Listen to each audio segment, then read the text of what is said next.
Rafter P Construction is the design-build contractor for all of your construction needs. Quality and customer satisfaction will always remain our top priority. The American dream has inspired the Rafter P team to push to be community leaders and support the local youth because that is our future. Let's now talk with the founder and owner, Brad Pryor. So what we're touching on today is the frustration between the client and the actual banker, or vetting their banker to make sure it fits their project needs, from a farm and ranch project to a residential project, commercial, what have you. But basically in the barndominium world or the farm and ranch world, we see a big gap between the customer going out and getting a bank involved, either they've done business with before or them not asking or knowing what to ask them to make sure they're vetted to fit their project. Right. A lot of people come to us, and I think they're trying to cover all their bases. They don't really know the steps to take. They know they want to do a project. They know they're going to have a bank involved. So they go ahead and start that conversation with the bank. But I think some people don't realize how that can really hold them up throughout the process. That bank process is typically 30 to 45 days, depending on the scope of the project, but you don't want to get through that 30 to 45 days and realize you have somebody that isn't going to appraise your project the way you need to and really just doesn't understand the farm and ranch side of things or the more rural projects. So really knowing that information and talking with them on the front end, I think, helps to make sure they're the best fit for you. And some of those things that you run into the rural world is, okay, you might have a quarter-mile long driveway to get there, or you might be building off the side of a cliff or a peninsula. Some of these things you run into, and then wells. I mean, there is some in the inner cities, but there's a lot of them out in the rural areas that, North Dallas appraiser that does all in-home or all stuff in Dallas, so to speak, has never seen that. Yeah, they have water right there. They have city sewer and all of that.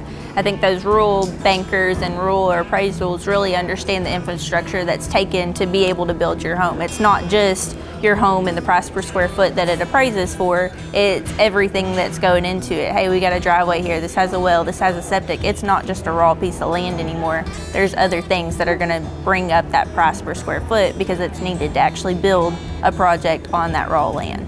Right, and we, the thing is, we hear this a lot with appraisers when the bank says, okay, well, can we ask some questions that the appraiser has? There's questions I asked. The appraiser just totally square footed, looked at the zip code or where it was at, looked at 50-mile radius. Next thing you know, they didn't even pay attention to none of the schedules. Right. They'll miss a bonus room, they'll miss call a garage or a carport or garage. They don't look at none of that stuff, even though it's there's so many plans or so many schedules in our plans that I don't know how they miss them, but it's something they do miss a lot. Well, I think just kind of going back to one of the projects that we've had in the past that's come up with an appraisal issue, we got all the way through the process. It was in Grayson County, and they were looking for comps within a 10-mile radius, I think, that were a metal home and had sold, I think, in the last 6 months or something. How many metal homes, barndominiums, haven't been around that long, and most people that are building them, they're building them to stay in for a while, or it's their forever home. So there isn't as many that have hit the market in the last 6 months or a year, however long that they're really searching for. But you gotta have the banker and the appraiser that knows that they're gonna have to expand that radius. They're not gonna find an exact comp, but they need to understand the things that set our build or a custom build apart from just a regular spec house or house that's in a neighborhood that's got 500 other houses right around it. Right. But I think when people call in and talk to us, I think us having a list of references, just bankers that we've worked with in the past, once we know really what their scope of work is, what their project is, we know who to direct them to. And I think us bringing that up on the front end, just having that conversation with them. Hey, I know you may have a bank that you're planning on using. That's perfectly fine. We can work with whoever, but we've put together this list of lenders that have helped past people and really understand the more rural farm and ranch type projects, and I think might be a better fit for you to make this process a little bit smoother. Right. And two, we don't mind talking to your bank, to make sure, okay, these are the things that we've seen come up that have killed projects or have made projects difficult. So, we don't mind doing that, but we just have a list. We get nothing off the list of helping, direct you to the banker. It's just, they know our process. They know, we've seen them be successful with clients. Right. And the long-term, relationship with the banker too. They're going to take care of the customer after the build, just like we would. Yeah. So there's a partnership there. I think some of those things to really look for whenever you get, through that process. We're going to have a full contract. We're going to have a full set of plans that are really going to help any appraiser answer any questions that they have if something comes up.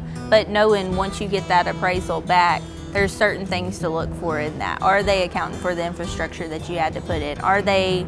What are they rating your building? Are they comparing it to a spec build that has no efficiency whatsoever? Or are they actually comparing it to a custom home and giving you the credit that you're supposed to have for the home that you're building? And just knowing that we have the knowledge and the background, and we've dealt with and built so many projects that we can have those conversations for them if they don't necessarily know what they're looking at, and give them ideas. So when you get that back, I'm not saying we've had very many at all that have come back under value, but the few that we have, just know that the project doesn't mean it has to stop there. We can figure it out, and we can figure out what we can do to help to get that value up and at what it should be. Right. And I think a lot of people, when they're looking at appraisals and you're looking at the dates of builds that they're looking at on the other projects, is a big deal to pay attention to, because we build to energy code to date. And if you're looking at a house that's 5 to 10 years old, energy codes changed so much in the last 5 years. Number one, they're going to be missing a lot of stuff that's not validated against our build.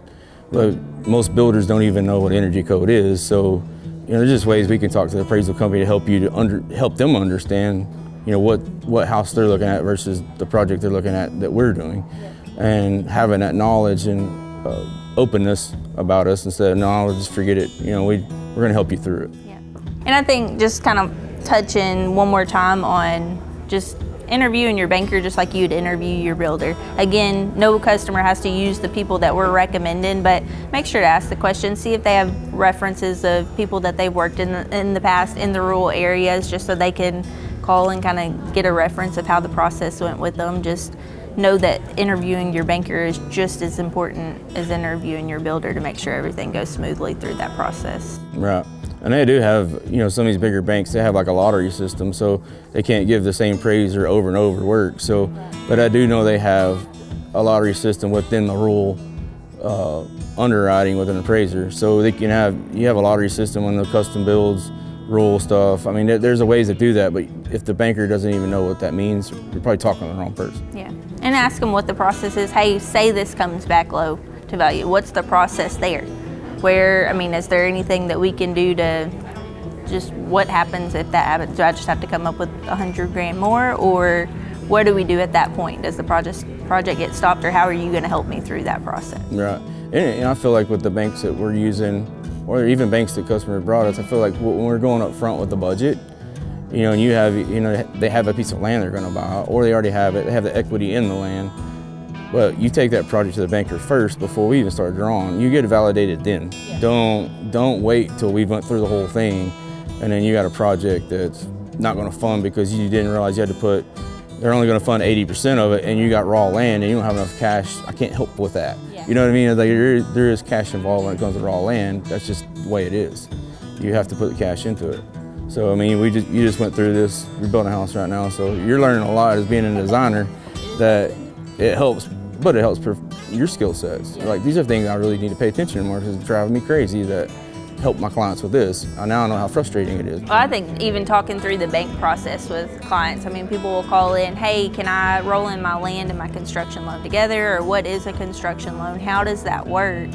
I can talk through that process with them a lot easier and just tell them, hey, tell them all the steps that I had to take. I know it's different per bank that you work with, but this is what I experienced in that, and this is kind of what you can expect. But if you need a couple people to call them, here's some questions to ask them, and then go from there. So I think it helps open people up, especially when they realize that I've gone through everything that they're going through as well. So, well, I think to make sure you understand your builder's process, you understand your bank's process, because I think where this becomes the problem is everybody has a website, a bank, and they have a process of how this works. But they don't pick up the phone and talk to nobody. They make that assumption off the website of the bank or us.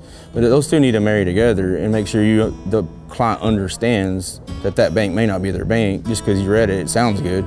But if you've never financed something before, you may be missing some questions because they're just outline processes. They're not detailed. Hopefully that helps answer some of the questions that people have about the bank and appraisal process. If anybody has any other questions, you can definitely give us a call and we'd be happy to answer any questions that we have. And I mean, we're an open book. If you got questions, you don't understand something, you're frustrated, just call us, ask us, and we'll help you with anything you got. Check us out on Facebook and the Gram, Burn Hot on 7018.